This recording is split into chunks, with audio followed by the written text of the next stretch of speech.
सम्रांत अतिथिगण, मेरे साथी अधिकारी कर्मचारीगण, मीडिया के बंधु, सबसे पहले तो मैं धन्यवाद देता हूं उत्तर प्रदेश व्यापार प्रतिनिधि मंडल को कि आपने ये कार्यक्रम आयोजित किया और हमें प्रोत्साहित किया।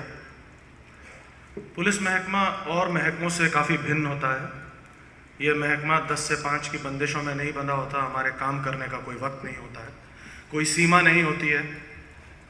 बहुत से ऐसे मौके आते हैं जब जान जोखिम का कार्य भी करना पड़ता है और सबसे ज़्यादा शिकवा शिकायत भी हमारे विभाग के साथ ही होता है। यह स्वीकारते हुए कि बहुत बार ऐसे कार्य होते हैं, ऐसी गलतियां होती हैं जिसमें शिकवा शिकायत वाजिब होता है, जायज़ होता है, लेकिन एक इंसान होने के नाते बहुत बार ये ख़राब लगता है, ये दुख होता है। तो उस समय मैं अपने आप को इस प्रकार से समझाता हूँ कि परिवार में भी जो बच्चा माँ बाप के पास रह कर के उनकी सेवा करता है, उनकी रक्षा करता है, उसी से शिकवा शिकायत ज़्यादा होता है। जो बच्चा छोड़ के परदेश चला जाता है उसके हिस्से में सिर्फ तारीफ़ ही आती है, शिकवा शिकायत नहीं आती।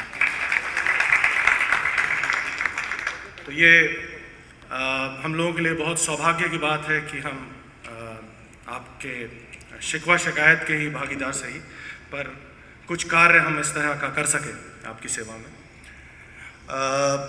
उस दिन 20-25 रोज पहले जब मैं यहाँ आया था तो मुझे गंगों के व्यापारियों के चेहरे पर एक क्रोध, एक फ्रस्ट्रेशन, एक नाराज़गी साफ प्रतीत हो रही थी। और जब मैं यहाँ से जा रहा था तो यद्यपि हमारे नौकरी में ट्रांसफ़र इत्यादि लगे रहते हैं, उसमें कोई बड़ी बात नहीं है, लेकिन मैं ये प्रार्थना कर रहा था कि कम से कम जब तक ये कार्य पूरा नहीं हो जाता तब तक मेरा यहाँ से ट्रांसफ़र ना हो, क्योंकि ये एक चुनौती पूरी करनी यहाँ से जाने के पूर्व ज़रूरी थी।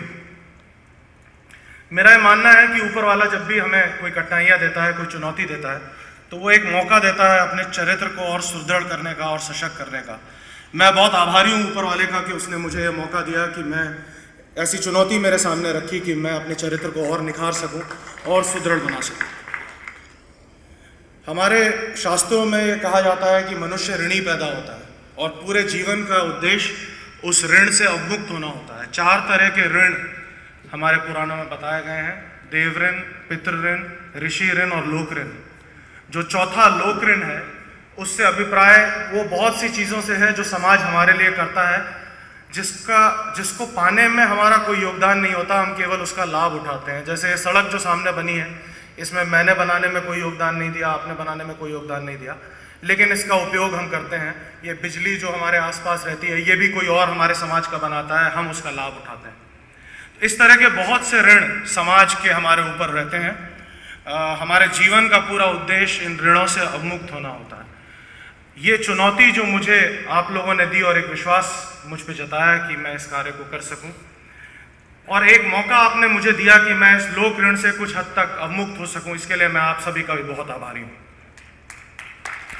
मैं आभारी हूं अपने सीनियर अफसरान का, डीआईजी महोदय का, एडीजी साहब का, कि उन्होंने हमें सही नेतृत्व, सही गाइडेंस इस मौके पर प्रदान की। एक बहुत कठिन समय बीच में हमारे सामने आया था। उस दौरान जब मैं इस ऑपरेशन में लगा था तो डीआईजी साहब ने बहुत से ऐसे काम भी अपने जिम्मे ले लिए थे, अपनी जिम्मेदारी में ले लिए थे, जो शायद इनके स्तर से एक पायदान नीचे के थे। उन्होंने बहुत सी ऐसी जिम्मेदारियां उठाई जिससे मैं इस ऑपरेशन को करने में पूरी तरह वाजिब समय पा सकूं और इस कार्य को बखूबी कर सकूं। मैं इसके लिए अपने वरिष्ठ अधिकारियों का भी बहुत आभारी हूँ। मैं आभारी हूँ अपनी टीम का, जिसने मेरे प्रण को अपने प्रण की तरह मान करके पूरा करने में अपनी जी जान लगा दिया। आप लोगों ने अखबारों में पढ़ा होगा कि पुलिस ने यह कहा है कि इस अपराधी को अंजाम तक पहुंचा के ही दिवाली मनाएंगे। ये पूरी तरह सत्य नहीं है।